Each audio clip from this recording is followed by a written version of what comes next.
Nu gjør det at det nok så egentlig kraftigt innslag jo her, det var det fyrre dagen. Og vi sier til at Bibelen er Dahl og Viktor er gnostiskar. Gnostikerne var nere i Alexandria og i Nord-Egyptalande. Her hadde de sitt høves hasete.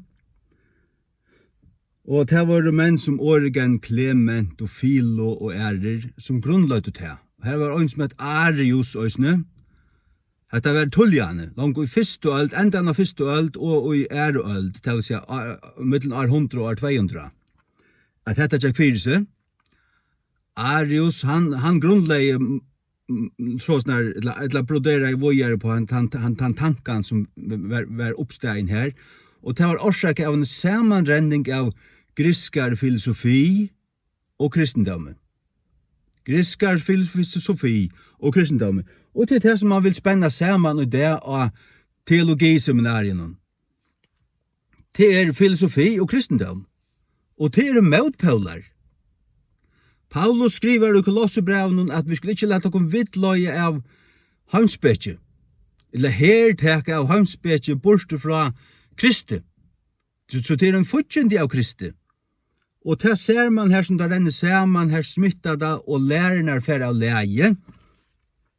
Nere i Alexandria og Fingodor, han ritt som tar omskriva av, tar brøyt deg utelauter år og setningar og brøyt likla år og likla ting.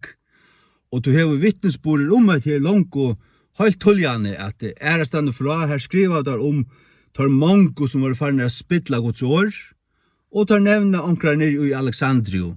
Og søvan sier til man vet til at Alexandria var høvosete gnostikarana. Hvis du vil vite mer om det her, utførlige og lenge baner, så kan du få inn av heimasyna fkj.fo og løyte på husmøte, FKJ husmøte, og tar du sørst et husmøte fra juli og august 16, så tås av om det her, og jeg tror 4 husmøter. Det er cirka 1 time og 1 kvarter leng kvørst, og det er i lengabanar gnostiske og avskanna og de alexandriske handritene. Tan tragedia hendte i 1841 at Church of England gautog at revidera reformationsbibelen av King James. Hon skulle reviderast. Og tar arbeid på at det tilsammans 20 år, tar 4 øygas i 20 år og gjør det i 20 år. Og det kom ut i 1841. Og fyrsta tøyingen av tøy kom ut av enskun i 1841, som er et revised version. Og her skriver dere fremst og søy at dette er en revidering av de autoriserede versjoner fra 1611. Men vi gjødligere i etterkanning så sagt det at det er det slett iverhøver ikke. Etter en fullkomlig nødt tøying, til året 4 kom tar griske tekster ut, som var en nødgjør grisker tekster, og man også spør hver øyren sine røtter. Han stender av Trimon Handridon, Alexandrinus, Vaticanus og Sinaiticus, som ødel er og alexandrisk. Da man flokkar handridene så er det alexandrisk, edla hesiknisk, edla antiokisk, edla bysantisk, edla man tåser om vesterlensk. Men de vestar handritene de kommer fra Alexandria. Så man vet det, at Konstantin i 311 og 313, han skulle øydas for å bli kristen. Og han skulle brøyta alle sier høyten og hovene, høyten og templene og i ramverrujene til kyrkjer. Da fikk han en som het Eusebius fra Caesarea, at gjøre seg holdt trus komplettar bøyblier, der skulle håndskrivast, og det tok 20 måneder å gjøre øyna. Så han har sett fullt av mannen i gangt, at gjøre det, skriftlærdon, og hver finner der sin handlit fra Alexandria. Og de ble skrivet av vellum til Gjøraskin. Tog det så vel varvått. Og tog det eldste du finner, det eldste komplett og handritene. Men det annet som du finner, det er en søye, en bråt og en søye, det er en løydel bråt. Vi er 5.600 slik, som underbygger akkurat søye. Det er syriske, bysantiske søyene, textus receptus. Og tar vi pette alt det til sammen, så viser det seg at okkara hever nekka rettelig godt grundarlega, men ikke komplett edelig gammalt. Men hva sier Bibelen om det her? Bibelen sier at Gud skulle varvøyda sunn i år og mever fra hessi att. Og Jesus sier himmelen i jord skulle genge under, men mun i år skulle ikke genge under. Årene som er skulle ikke genge under. Årene. God ur ångasten lova at han skulle varvøyda oppruna handrit, eller elstus brek av griskon. Du magiska malen om griskon, hvis det var, så var Guds år varvøyt. Det opprunalige som var skriva, så var det tåsa der det av en lærde skolen. Knokkrøyt, rauthødd, alle samler. God sier han skulle varvøyda sunn i år. Det vil si at det som ble sagt, just årene, vi røtt om definisjonen, røtt om møyningen, her som da sier til sama og til ratta. Og til våre gjørst. Tog vid øya, rattliga gamlar tøyingar, bant fra griskon, georgist, armengst, syrist, latoin, gotist, persist, indist, arabist. Jeg vil sitere 8 her. Gamlar fyrstehåndstøyingar fra fyrst og æroøld. Som gamlar tøyingar, kanskje det lydsende revidere at det var håndskriva, men så er det også en gammel kopier, så det vil si at du kan samarbeide til. Er det ombord dette kopier vi tar her til eldsta? Og så vurderer man om det, ja, det gjør det, eller ikke så vel, men King James tøyerne fører ikke bare til grikst, men tar laudana stand og öllum fotten og handriton, tar hadde ikke trøtla trygg var grikst. Og jeg har slett ikke trøtla trygg var grikst eller hebraist. Tar som heva trøtla trygg var grikst og hebraist, tar bruka alexandrisk pervertera i handrit til Nya Testamentet, og Biblia hebraika tja Kittel.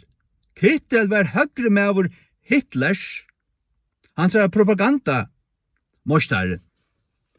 Og som og i 30, han arbeidde i 20 og 30, han døg i 48 døg han Kittel. Rudolf hadde han et.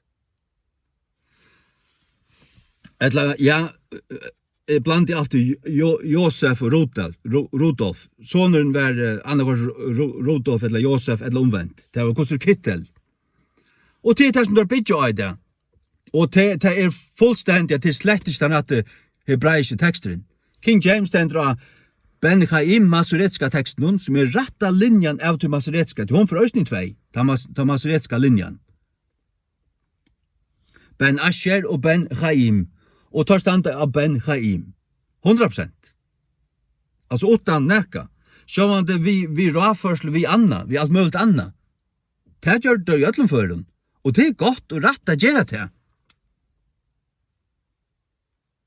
Så grunderleg det retta, og okkurs løyte fravik og i ankrum føre, så det at man vil råført seg vi anna. Men det stender rett, og det hon Bibelen. King James the Holy Bible. Ja. Det vi da bruk for øynun myndeløyga, øynun klokker, øynun øynstøkken myndeløyga, som Palleba kan bruka.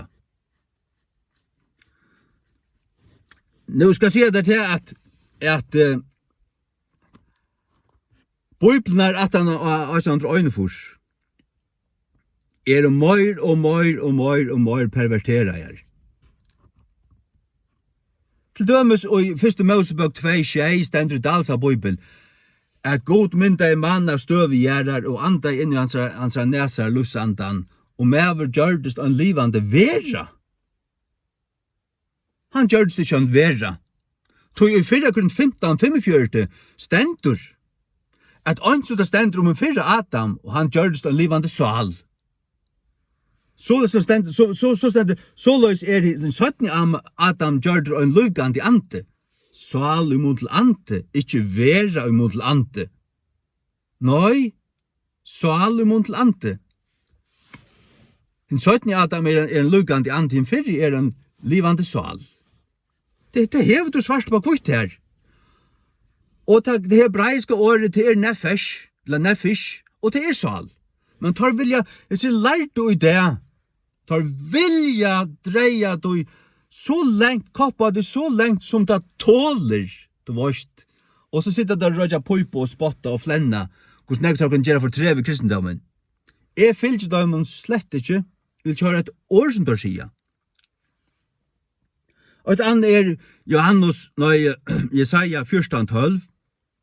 Hvor du fallen fra himne, og Lucifer. Og Lucifer. Her skriver der morgenstjøtna, og her stender ikke morgenstjøtna. Og i kapitlen om bønt framan undan stender året morgenstjøtna, og det nekka anna av hebraiskon. Det som stender her av hebraiskon hel el.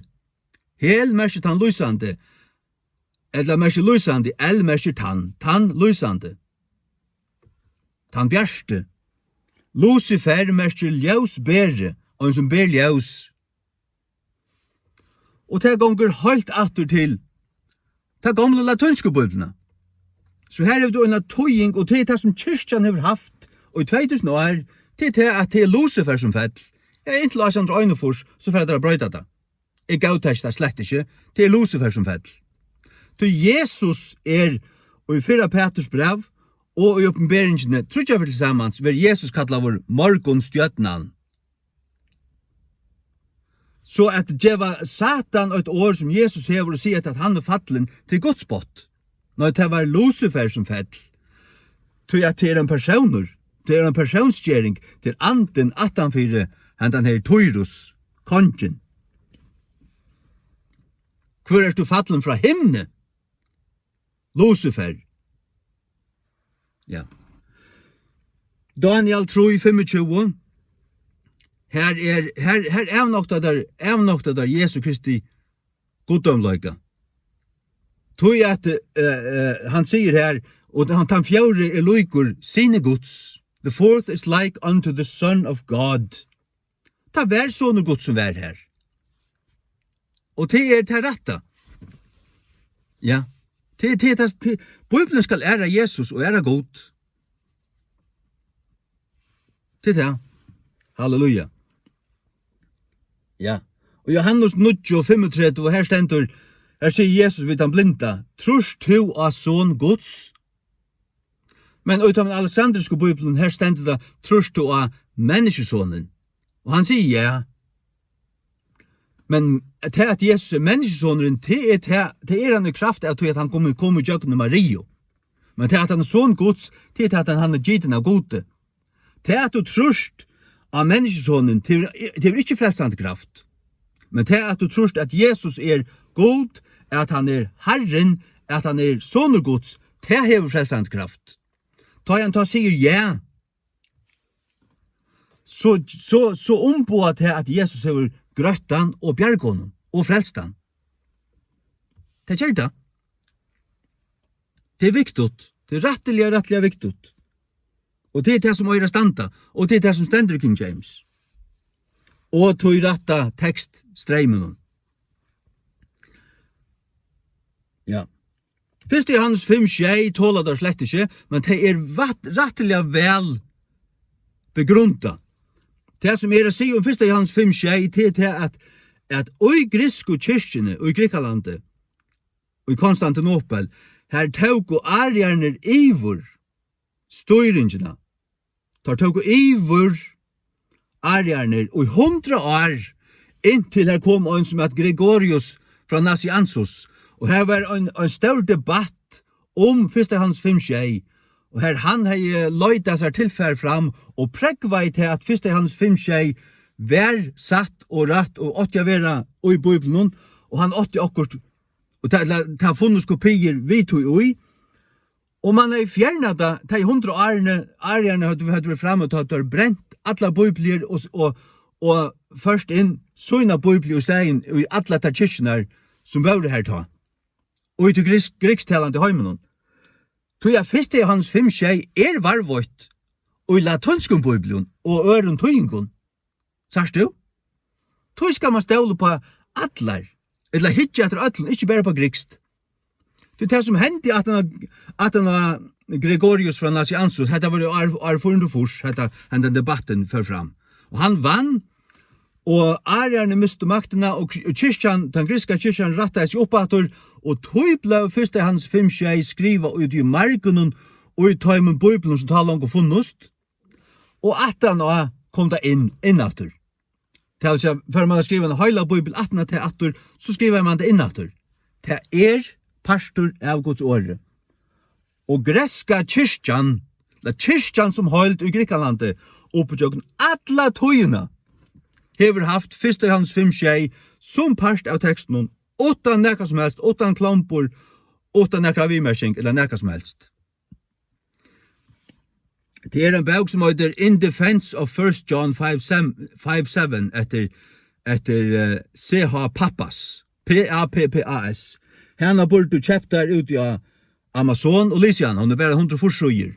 Hun prekker være til 100%.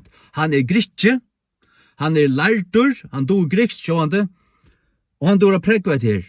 Det åttan iva, at det en pastor av Guds åre. Og det var det fra reformasjonen frametter. Og som vi sier, og i nekvun gammelun, foten og handriten, her stender det bare ui. Det stender her. Ja. Og det hever forløp, vers fra 6 til 8, det som vil tale om åren, og det som vil tale 18, det kinen i åren, og det passar bare hvis 1. Johannes 5 her, kinen i åren, og 18, grammatisk, hvis det mangler, hvis du tekker det borstur, så fettler grammatiske vevnaveren borstur. Jeg tror ikke skilja det, du ikke forklare det, men til kinen av åren, det avvirskar kvart anna, det halar den samme veien, det blir alt loika, men til fjernade det, så det ikke loika, og så ho, det ikke minstre, som man hever annars i griskun, men kører du det inn, så det rett. Og til Johannes som skriver Johannes evangelium, Johannes brøvene troi, og Johannes åpenbering. Hikker du etter når han skriver om Jesus som åre, her han til en person som han kallar åre, så det tjejfer tillsammans. Johannes 8:8 tror jeg ferir, Johannes 8:14, øyna fer, det vil si 4. Første Johannes brev 8, øyna fer, 5 fer tillsammans, og åpenberingen 9:16, så 6, og så kjenta fer til 1. Johannes 5:6. Og det Guds minstur at han djevet tingene i tjejon. Vi så ikke det. Altså, jeg pjør slett ikke at for å spørre nekran lærdan om gommel sprek, hva han mener, hva Kittel og Bart Ehrman og James White og alle tar mener, hva alle skrell. Jeg ikke bare på Guds år, og være lærder av holde andan undergode. Og jeg vet, altså, og jeg halte det bare for meg sjálvan, og djevet det til tikkun. Jeg simpelthen vet, altså. Jeg simpelthen vet. Og innanfor 1. Johannes brev, kommer årene H-logos. Det merker H the, logos åre. Kommer 4 tjejferer, til bægetøy det til å holde kommende åre, og til skriva i åre. Men innanfor 1. Johannes brev, der 5 kapitlene her, kommer H-logos 4 tjejferer, men bare hvis det er 1. Johannes 5 tjej vi. Så her du 2 pregg til at det øyer av være oi. Og jeg gav det ikke noe annet. Og tog kattelig bøyblier, som kallar seg bøyblier, halka bøk, bøyblian og ditten og datten, 8 mån til det prestor, eller troboere, 8 mån til det, om det en som gikk opp om fjall, og stod og tar og prætika i jøgnen vindu, og helt møte inntil, og vær en så trofast og gauur herrans tjenare. Vel dott. Jeg tar ikke kappen av, jeg har ikke piano, men jeg tar ikke han av for Viktor, og en veldig godt med over, det har vi sagt ofte. Men han sa at Bibel en alexandrisk perversjon. En alexandrisk perversjon. Så kan du si at han tog ikke bare fra tog, han har 5 Bibel, jeg vet alt det her. Jeg vet alt det her. Jeg har studeret det her. Så da flyter det røy. Han er 5 bibler litt framfor seg, her mittlen King James, så men han var ikke en King James bibeltrykk, han hatt det King James har vært under så rævlig spottet som han er øynefors, han er bare anker tog, annars er han som jeg forstår, en norska, svenska, danska, forskjellig, kanskje revised version også, han tøtte fra sløyken. Dal og videre, tar du til grekst og hebraisk, tar jeg tøtt fra frummalen, men korrupt manuskripter, og den korrupta griska teksten tja veskott og lorst, annars som det kallar horst, jeg kallar en lorst, som kom ut i 1804. Jeg er ikke norsk, Jan, vi er tøtje mitt lenge bela. Jeg brent den teksten. Tøy sper jeg ikke år, ta i tås i minst ting, til ikke tøy at han spottar Guds år, nei, jeg spottar ikke Guds år. Jeg elsker Guds år, så da fløyter jeg tror, men jeg vet hva det er, og tøy at jeg elsker Guds år, tøy heter jeg heter korrupsjoner av Guds år. Og tar tål ikke til, varst du, 17 Korint 2:16 sier, we are not as many which corrupt the word of God. Det det som han har standande fra reformasjonen i frametter. Vi spittler ikke Guds ord, korruptera til spittla, det rønge, ja, til spittla egentlig, spittla da, til avleia da, spittla da, korrupt. Tar skriva videre ikke en som mennesker som selja etla, gjøre handelskap ur, til den moderna i tanken. Nei, til korruptera. Tar kunne ikke skriva, tar ikke hava korruptera da, tog at tar korruptera da. Tog at tar korruptera da, tog kunne ikke skriva det. Så det er motsagt seg sjálvun. Så sier det akkurat annat, voist. Typisk, tar ikke tar som driver handler du, men tar driver handler du. Vi King James bibeltrykkvande driver ikke handler du, og vi ikke av tøymen som korrupterer det. Og Jeremia 26, her sier Herrens munnur at for ye have corrupted the words of the living God. Han tog seg vi en parsta jöten og tar det å korruptera Guds år. Jötan finget det så øyla strengt og anlagt hvordan skulle handfæra det, og det skulle ikke lettast at rett, ikke brøytast, ikke utlettast, men det hadde gjørst. Her fyrir det suntur. Ben Chaim, Ben Asher. Masoretische teksteren. Ja, halleluja. Så jeg trykk vi av God, og jeg trykk vi av Jesus, da han sier til, han skulle varva det som gjør, det var han gjørst. Det var han gjørst. Og det kunne tøyast. Og det er ikke så løys, at Guds år finnes det jo en land, hvis det har grisk, akkurat griska tekster. Nei, Guds år finnes det jo en land, hvis jeg omkring tøyt Guds år rett til det malet. Det er meningen at Guds år skal tøyast, og folk skal hava Guds år å lese i sin egna malet. Vi har ikke bruk for noen omkring opphevig av en iverklasse av lærdom som alt skal søylas i djøknen. Det er katolst. Det er nikolaisme. Det er sacerdotalisme. Det er en stat her som setter seg, trekker som Big Brother som trakker det nyer. Du skal bare kjenne til plass, trakk, og tar rena folk, tar rena til fyrir Bibelen og djev der falske stegen. Tar pilka Guds trunna ur hjertana der, og trunna at du hever, tar røyna sanna Guds åre, og tar djev der falske stegen. Og så flenna der og sitter og røyja sigar og spotta. Gud skal døma tøyr, og be om at Gud skal døma tøyr. Og det har vært vi sannløygan, og tar sannløygan kjem fram at han gonger fram. Sannløygan om disse ting gonger fram i det.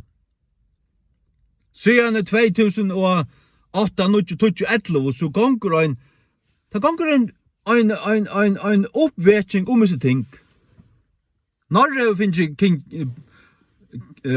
King James Bibelen har tuttat til norskt. Og en som heter Perry Demopoulou, og han sa samstartsfellet i Russland, de har tutt King James til russiskt. Og i Florida, ja, og i Frankrike er onkur som tøyer, og i Danmark er onkur som arbeider vidt tøy, og den spanska reformationsbibelen hon vil finpussa og endurprenta til at samsværa betre vi King James. Hon er onkra feiler i. Og jeg var jo menn i Afrika som tøyer King James. Og det sitter og nevnt i Kina, som rønsar ta fyrste tøyingene til kinesisk, som var en tøying fra King James, tar gjerne betre. Her er feiler og manglar igjen, ikke velgjort. Og det har skrivet til mine spurt. Geil Riplinger har skrivet til mine og be om råd og omkring serstukken versjon og i første Mosebok hver stand. Ja?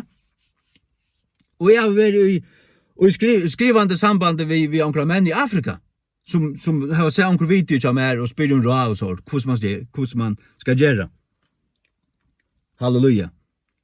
Så dette kommer fram Guds røyna ektaja år utan ett. Ikke EKTA da. Det er ikke så. Halleluja. Halleluja. Halleluja. For et arbeids. Amen.